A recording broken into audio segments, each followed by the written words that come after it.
My billionaire father stood up at my wedding, announced I was disinherited in front of everyone, and called my husband a grease stain. He had no idea what he just did. I heard the knife tap the crystal before I saw him stand. That sound, clean and precise and deliberate. It cut through the string quartet and the low hum of 200 people eating food that cost more per plate than most people's weekly grocery bill. I was at the head table in a dress I had chosen myself at a wedding that had been half taken from me before I'd even finished planning it. And when I heard that sound, I went cold from the neck down. My father was already on his feet. He had the bearing of a man who had never once entered a room without knowing he owned it. 61 years old, gray at the temples, built like the kind of determination that doesn't bend, it just reshapes whatever's around it. His name was Robert Harlow, and he had spent my entire life teaching me that the Harlow name was the most important thing I would ever carry. He lifted his glass. The room went quiet the way rooms only go quiet for certain kinds of men, not politely quiet, obediently quiet. My throat tightened. A toast, he said. He smiled at me across the room, that particular smile, the one that looked like warmth from a distance and felt like a contract clause up close.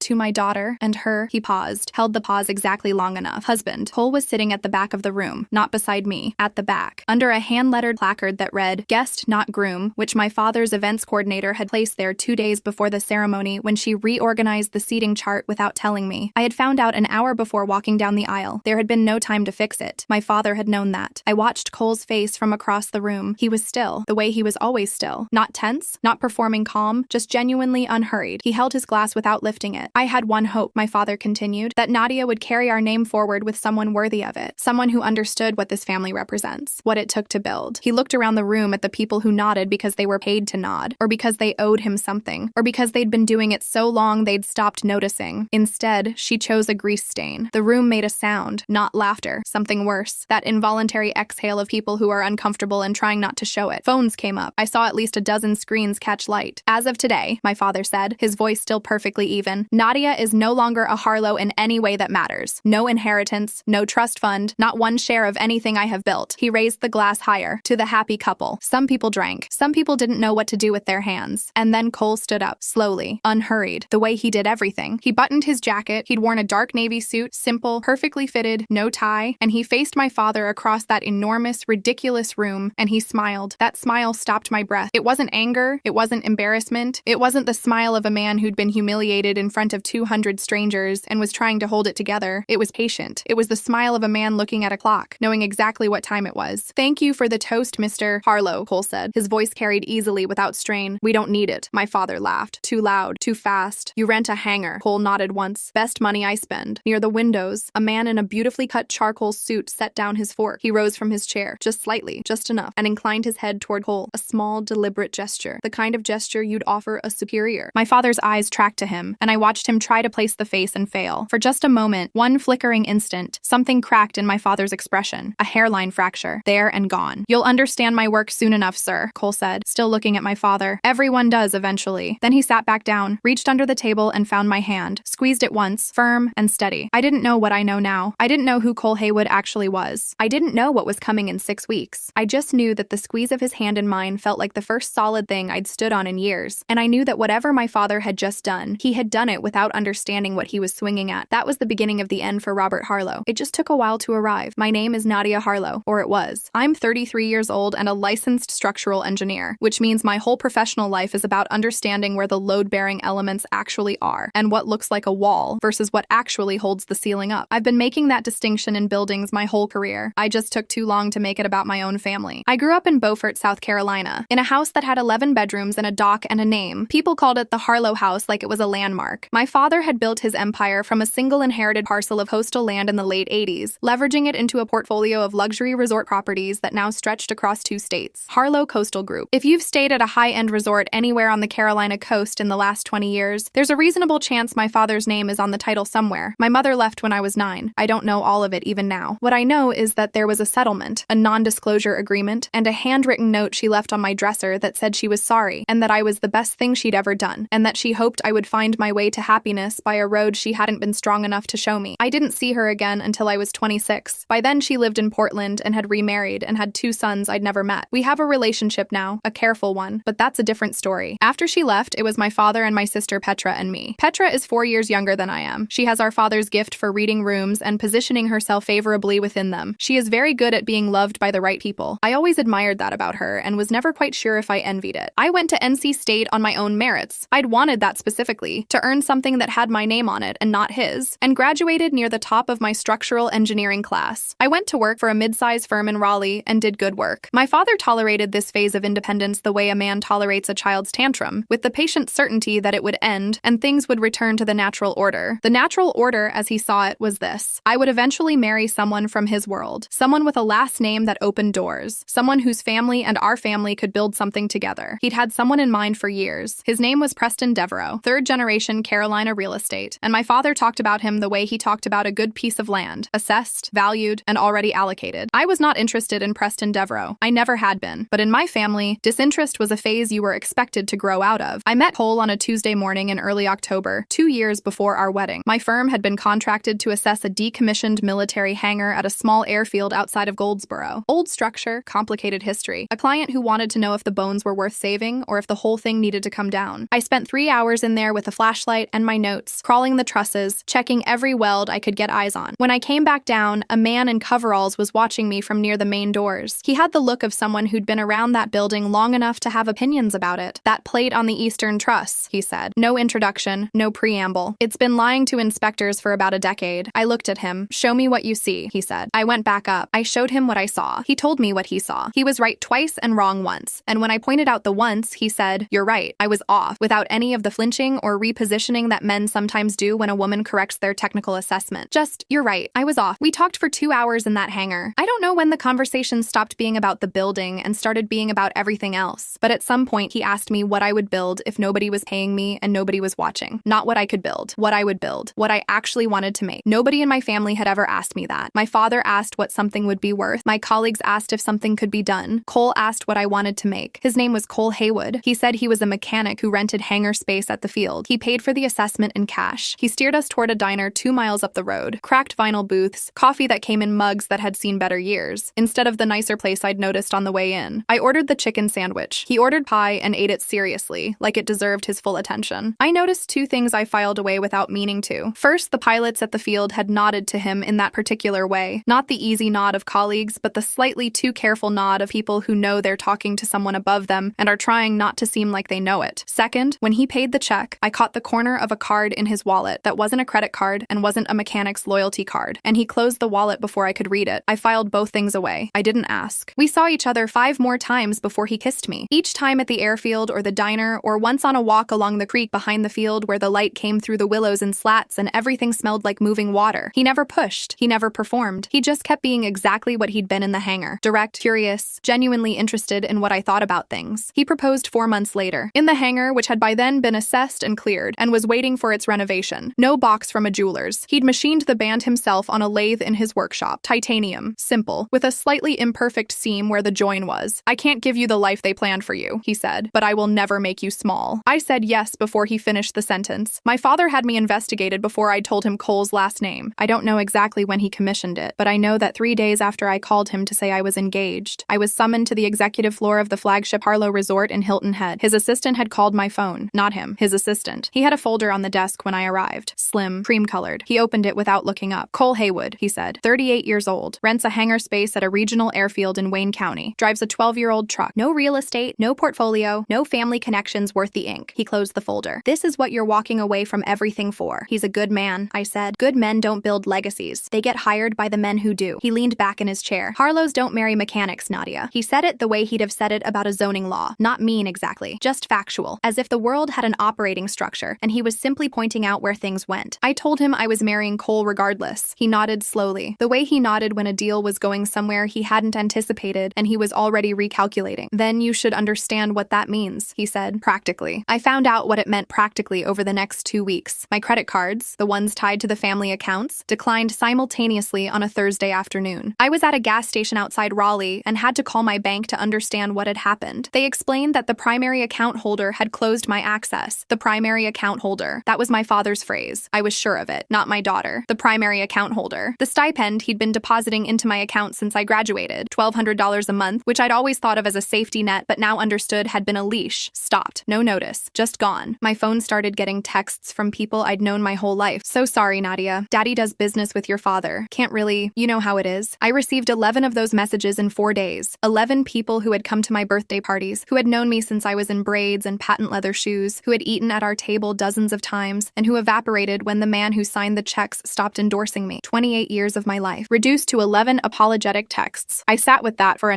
one night. Then I opened a spreadsheet and did what engineers do when the ground shifts. I assessed the load. What I earned, what I owed, what the math looked like without the net. It was tight. There was a month, maybe 6 weeks, where it was genuinely scary. But the math held. Cole and I moved into a small clapboard house near the airfield. White paint, blue shutters, a porch that needed 2 boards replaced and had great light in the evenings. I loved it more than any room I had grown up in. I loved it because it was ours and because nothing in it had been chosen for me by someone else. But Cole still didn't add up. He never said it directly. That was the thing. He didn't lie exactly. He just existed at the edge of the frame in a way that left questions. I'd come home and he'd be on the porch, voice low on the phone. Don't loop in legal yet. I'll handle the board. A mechanic doesn't have a board. A man who rents a hangar doesn't handle boards. Sometimes cars I didn't recognize would be parked outside. Professional vehicles. Not dealership new, but not old either. The people who got out of them wore clothes that fit too well for the county. They'd go into the shop and be in there for an hour, and when they came out, they didn't look like customers who'd just had an oil change. I filed it. All of it. I didn't ask because some part of me understood, without being able to name it yet, that the answer would come when it was ready to come and not before. My father planned our wedding the way he planned hostile acquisitions. We had arranged a small ceremony. 40 people. The airfield's renovated hangar. Cole had been granted use of the space by the owner, which I'd thought was a generous professional favor. A justice of the peace. A dinner after at the diner where we'd had our first real conversation, expanded for the occasion with tables and decent wine. My father sent an RSVP for himself and a guest. I hadn't invited him, but I hadn't told him not to come. I should have. I knew my father, and I still didn't see it. 200 people arrived. He had sent invitations, his own invitations on Harlow Group letterhead, to every person in his professional and social world within driving distance of the Outer Banks. He had rented a venue coordinator, a florist, a string quartet, a caterer. He had replaced my 40-person dinner with a 200-person event at a resort space he owned 15 minutes from the airfield. The hangar ceremony happened, that part, at least. But the reception